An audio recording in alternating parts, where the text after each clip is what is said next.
journey. She said, And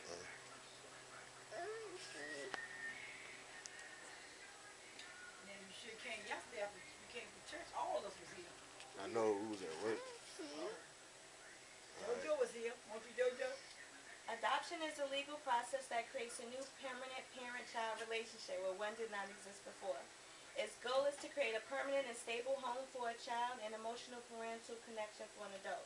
In order to legally adopt a child, you must go before a judge in court, and it's the court's responsibility to decide what's in the best interest of the child.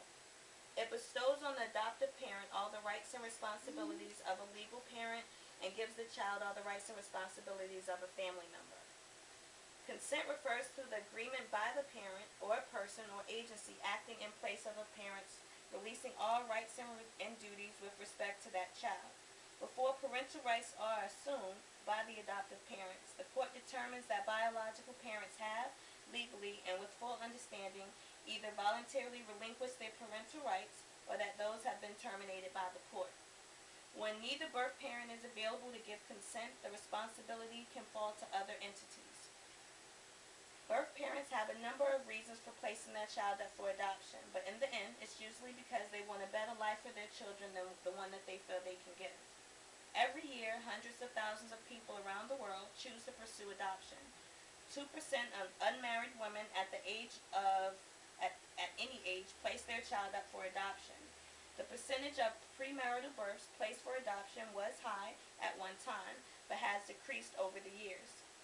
Now, based on that chart, which is the fiscal year 2009 adoption statistics, in the years of 2004 and 5, there were consistently high rates of adoption. It ranges about 30,000 adoptions in the United States. But as of late, reported in 2009, the rate has decreased to about 12,000 adoptions. That is a good thing if you think that we're addressing all the children without a family and placing them in one. But we still have far to go. Some of the reasons people choose to adopt could be that they simply always wanted to adopt. Some may be unable to carry pregnancy to term, and some may have family connections which bring them children to adopt, such as like being a step parent or relative adoption. Before you actually start this process, there are some questions that you should consider when thinking about adopting. Questions like, how do I feel about not being genetically related to my child? How do I see myself talking about the adoption with my child? And am I able to open up and deal with parental issues? If you have difficulty answering any of these questions, then there is a chance that you may have some difficulty raising a foster child. There are some basic necessities needed when looking to adopt. Having a disability does not automatically disqualify you from adopting a child. Rather, agencies just want to ensure that you can, just take care of the child, meet their needs throughout their whole life. You are not required to own your own home or have a high income. So in other words, you don't have to be rich. You pretty much can just give the children what they need, which is permanent stability, a lifetime commitment, and a chance to be part of a family. Divorce or a history of marital or personal counseling does not automatically eliminate you as a candidate either. Adoptive parents may be married or single, childless, or even already parenting other children. There are many faces of adoption. It's available for certain ages and all different races, both big and small. Children who need families range from newborns to teens. For whatever reason, they are unable to be raised by their biological parents, and they both need and deserve loving, committed families. Newborns and toddlers often adopt by not having prior experiences to reflect on. Pretty much after that, teens, they tend to be a little rebellious. For infant adoptions in the United States, however, agency criteria for applicants have been more restrictive.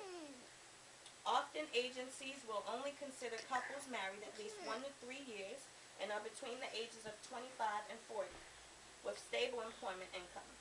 Some accept applicants that are older than 40.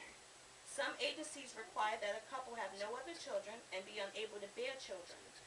Some agencies require that parents not work outside the home for at least 6 months after the adoption. Children may be determined to have special needs, meaning that they may be older, grade school through teens.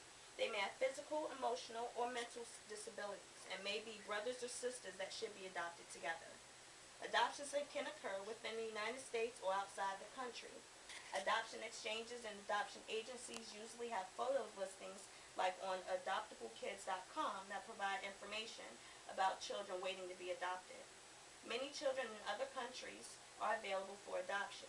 Russia, China, Korea, India, Romania, Guatemala, Vietnamese, Ukraine, Cambodia, and other countries in Eastern Europe, Central America, and Southern America. These are just most countries where foreign children are born and adopted by Americans. No matter which agency you choose, I'm sure you'll enjoy your experience and be handed and bonded with the child of your dreams. Personally, I know a couple of friends and family members that have been adopted, specifically a distant cousin who has some problems in life, career-wise and financially. Unfortunately, her last incident left her sentenced with several years in jail. She had a total of 7 children at that time, and our whole family was worried that the kids would end up in a foster home or worse, split up. After fighting with the courts for several weeks and speaking with my cousin, luckily our family was able to raise them. My aunt herself physically took in 4 of them, 1 boy and 3 girls. A cousin took in 2, and a friend of the family took in the oldest. All would be living within 30 minutes of each other and, of course, would be among friends and family. This adoption would have never taken place if individuals weren't happy enough to open their hearts and homes, even if it was to family.